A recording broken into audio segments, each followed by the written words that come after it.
Жылдыз Муслимованын консенсус автордук уктуруусунда ийир отуруп түз кеңешебиз. Анткени максатыбыз бир. Күч бирдикте. Сиз өзү негизи мамлекетти сактап, анан өнүктүрүү боюнча мен көп эле жолу маектериңизди окугам. Негизи мамлекетчил адамсыз. Анда суроону кабыргасынан эле берейин. Биз эми өзүңүз айткандай 80-90го чейин деле президент болобуз деген саны көбөйдү. Президенттикке барасызбы? Эми ойлонуп атам, Кудай буйрса чыгайын деп атам. Ушу эмки жумада өзүмдү көргөзөм го. Анда эмесе бул мына бул президенттикке барыш үчүн адамдын өзүндө мен президент болом деген кишиде кайсы сапат өзгөчө болуш керек? Аны эми мен айта албайм, аны эл айтыш керек да.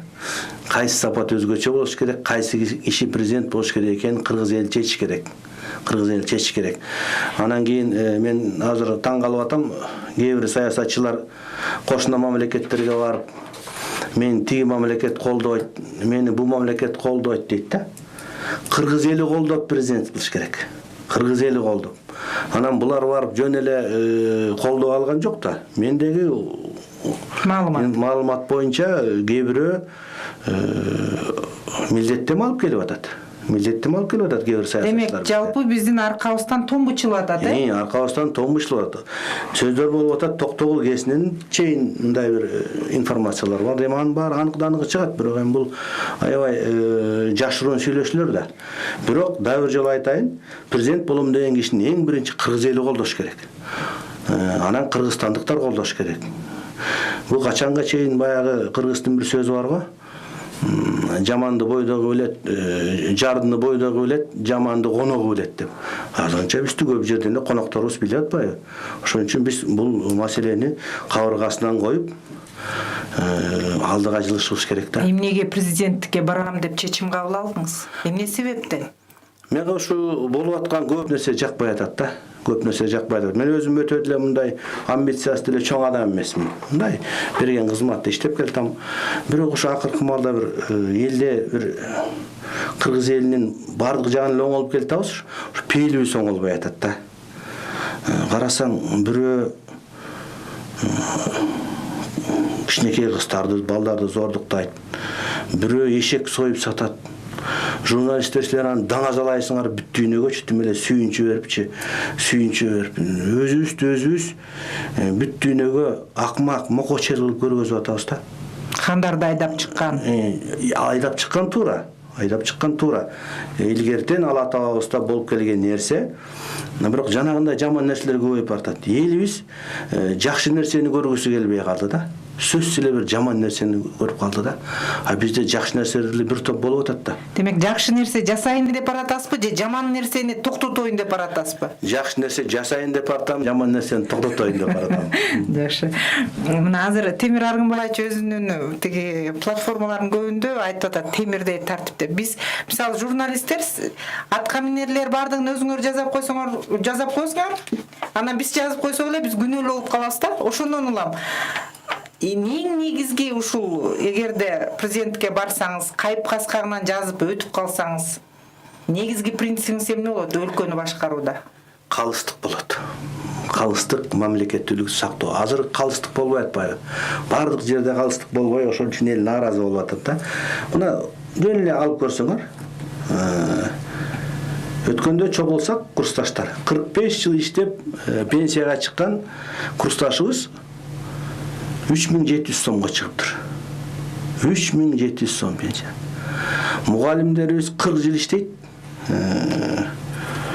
4000 сом, 5000 сом пенсияга чыгып атат. Ал эми арасында адамдар бар го, бирок прокурорлор, адамдын канын ичкен кээ бир прокурорлор, финполдор 20 000, 30 000ге чыгышат экен да. 45 жашындагы жана финполдорчу. Ушу калыстыкпы?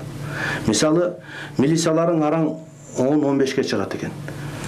Негизи коомдо тартип сактоо милициялардан болуп атат да.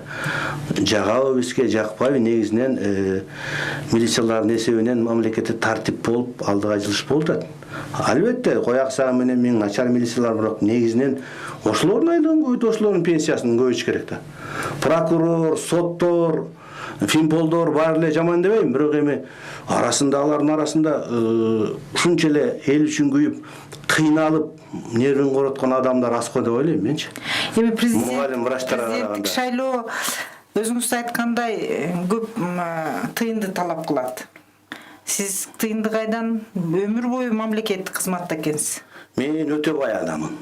Байлыгым бул менин кыргыз элим. Ушундай жерибиз бар. Анан мага көп деле тыйындын кереги жок. Мен ушу эл съездге чыктым. Өмүр бою эл арасында иштедим да. Өмүр бою эл арасында иштедим. Мен иштебеген кызмат калган жок. Тамашалап коем. Ооба, слесарь болуп слесарь болдум, хирург болдум, заведующий болдум, врач болдум, элчи болдум. Ишилип эки жолу башкардыңыз. Министр болдум. Жана тартип деп атпайсыңарбы? Мен иштеген жерде бардык жерде тартип болду. Ошо Минздрав менен Центр избиркомдун иштегендерин сурап көрсөңөр, мен тартип эле кылып иштетип келатам. Акча тарабынан болсо мен кыйналбайм. Мен акча таратпайм. Демек, добуш сатып албайм. Көп деле штаб түзбөйм. Мен тааныштарым көп, колдогондор көп. Мына врачтар менен, мугалимдер менен көп жолуктум, колдойбуз деди. Эми баарыбыз эле көрүп турбайбыз. Врачтар менен мугалимдерди шайлоо маалында эле иштеп атпайбы. Участокто деле иштеген ошолор. Анан агитатор деле ошолор. Атак аларга көңүл бурган жок. Анда БШК жөнүндө сөз кылдыңыз. Мына азыр сиз иштеп турган Борбордук шайлоо комиссиясы менен азыркы иштеп турган Борбордук шайлоо комиссиясынын өзгөчөлүгү барбы? Бул бир. Экинчиси, эми ал жердин ашканасын ушундай жакшы билесиз. Сиздин дарегиңизге далай сын пикирлер айтылган сөзсүз түрдө. Айрыкча президенттик шайлоодо, айрыкча 15-жылдагы парламенттик шайлоодо. Ушул кийлигишпейт Борбордук шайлоо комиссиясы таза өтөт дегенге ишенесизби? Бизди ишендире аласызбы? Эми шайлоо механизми өтө таза. Мына өткөн Борбордук шайлоо комиссиясынын курамы кыска мөөнөттүн ичинде өзүнүн ынтымагын, ишмерлигин көргөзүп, дүйнөлөрдө биринчилерден болуп жанагы таза шайлоо өткөзүп бердик. 8-де шайлоо бүттү, 9-да алдын ала результатты айттык. Ар бир шайлоо участогунан информация жыйынтыгы серверге келип түштү. Анан эми азыр деле жакшы эле болот го деп ойлойм. Азыркы Борбордук шайлоо комиссиясынын курамы жакшы эле. Арасында 3-4 жогорку кеңештин мурунку депутаттары бар. Өткөн составтан калган да экөө бар. Составы жакшы, курамы жакшы. Анан эми калыстык үчүн айтыш керек, төрайымы чабалдык кылып атат. Бул өйдө жактан коюлган. Анан команданы угат го деп ойлойм да. Бул эми жат десе жатат, тур десе турган адам болуп калды. Ачыгычы. Сиздин сөзүңүз кийинки эле суроолорду жаратат. Эми президент менен кандосторсуңар. Анда президент тарабынан сүйлөшүп алынган сценарий эмеспи? Жок. Мен өз алдымча чыгам деген оюм бар. Кудай көрөсө эл колдойбу деп турам. Анан эми жанагы менен билбейм, мен ага тилим да жетпейт, кызыккан да эмесмин, бирок жана сервериңер, жана санай турганыңар Кореяда дейт да. Жок.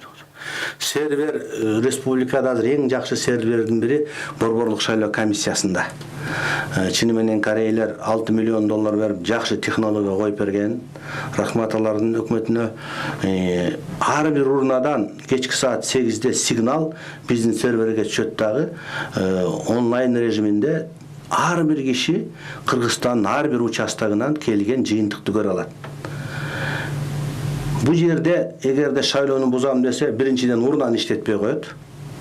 Өткөн шайлоодо болгон Кара сууда жогорку кеңеште урнан иштетпей, кайнак суу куйган эмелер болду, учурлар болду, жыгач тыккан учурлар болду. Андай участоктарды биз жокко чыгардык өткөн шайлоодочу.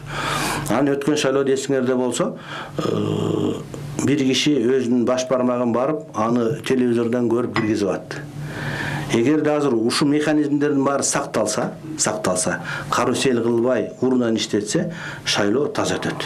Буюрса, салыштырмалуу түрдө. Таза өтөт. Эми бул баягы шайлоо участогунун ичиндеги процесс да.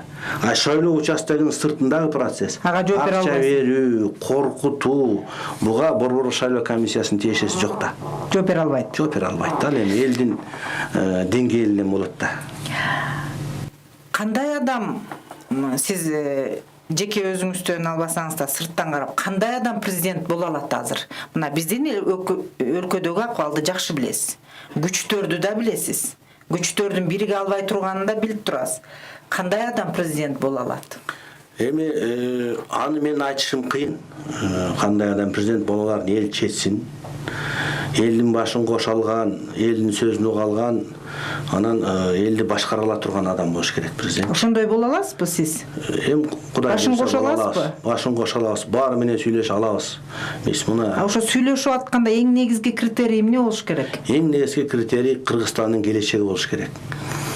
Айкөлдүк. Чыга турган ураным өз ара тытышканды токтотуп, эскини кечиришип алдыга жылалы деген неменин айтам да. Биз кыргыздар 25 жылдан бери тытышып келатабыз өз арачы. Тыңдарыбыз бири-бирибизди жеп атабыз, бири-бирибизди камап атабыз. Алдыга жылыш ошондон болбой атат да. Негизи эскини унутуш керек. Бу Акаевдин кадры, бу Бакиевдин кадры деген өттү, бу Атамбаевдин кадры деген. Азыр баарын унутуп туруп Кыргызстандын келечеги үчүн биз элибизге келечекте кандай мамлекет болобуз, каяка баратабыз деш керек. Азыр мен дагы жүрөгүм оорткан айтып кетейин. Көчөгө Индус менен Кытай батпайт. Мына Европа өз үйүнө ээ болбой калды ошол күндөчү. Бизде бул темп менен кете берсе бара-бара жыйындырды багып калабыз. Мен айттым премьерне да, президент бул миграция маселесин карабайлыбы? Каяка баратабыз депчи. Көп болуп кетчү өлкөлүктөр. Анан жумуш орун жок дейбиз. Элге жумуш орун бериш керек. Анын бир жөнөкөй эле жолу мына Дордой, Кара Суу, Таатан, Мадина. Канча чет өлкөлүктөр жүрөт. Ошолордун баарын чыгарыш керек. Илгери өзүбүздүкүлөр Дордойдо соода кылганда, биздикилер байып, Дордойдо контейнерлери барлар билесиңерби? Бутуна туруп, үй байышкан. Чет өлкөдөн үй алып калышкан да. Чет өлкөдөн үй алып калышкан. Азыр Дордойду жана базарлардын баары чет өлкөлүктөр басып, биздикилер четке чыгып калды. Алардын баарын чыгарыш керек. Бизге окшогон кичинекей элде башка өзүбүздүн граждандары эле калсын. Улуты кайсы болсо да өзүбүздүн граждандары калсын. Башка элдин граждандарын кескин түрдө кыскартышыбыз керек, эмеспи? Кескин түрдө кыскартышыбыз керек. Сиз мындай бир караганда мурдагы СССРдын жаңы вариантын айтып аткандайсыз да? Жок, бул кандай десем, СССРдын жаңы варианты эмес. Бул биздин кыргыз элинен сакталып, калыптанып калышы да. Биз аз элбиз да. Мына мен көп элдерди көрүп жүрөм. Аларда андай коркунуч жок. Бизде мындай коркунуч бар. Биз ушул күндө эле биз кыргыздар жартысынан жаңы эле ачтык да. Жартысынан. Анан жана кыргыз тил деп айтып кеткеним, жаштарыбыз кыргызча сүйлөбөйт. Шаардагы жаштарчы. 25 жылдын ичинде казактар бүт элди казакча сүйлөтүп алды. Биз болсо кыргыз тилин татаалдаштырып, айтып атпаймынбы? Кыргыз мектепти бүткөн мен кыргызчаны жакшылап окуй албай калдым. Жана кыргызча жазылган статьяларды, кыргызча жазылган макалаларды карасаңыздар, окуп көрсөңүздөр. Ушундай татаал тил менен жазылган да. Жылдыз Муслимованын консенсус автордук уктуруусунда ийип отуруп түз кеңешебиз. Анткени максатыбыз бир. Күч бирдикте.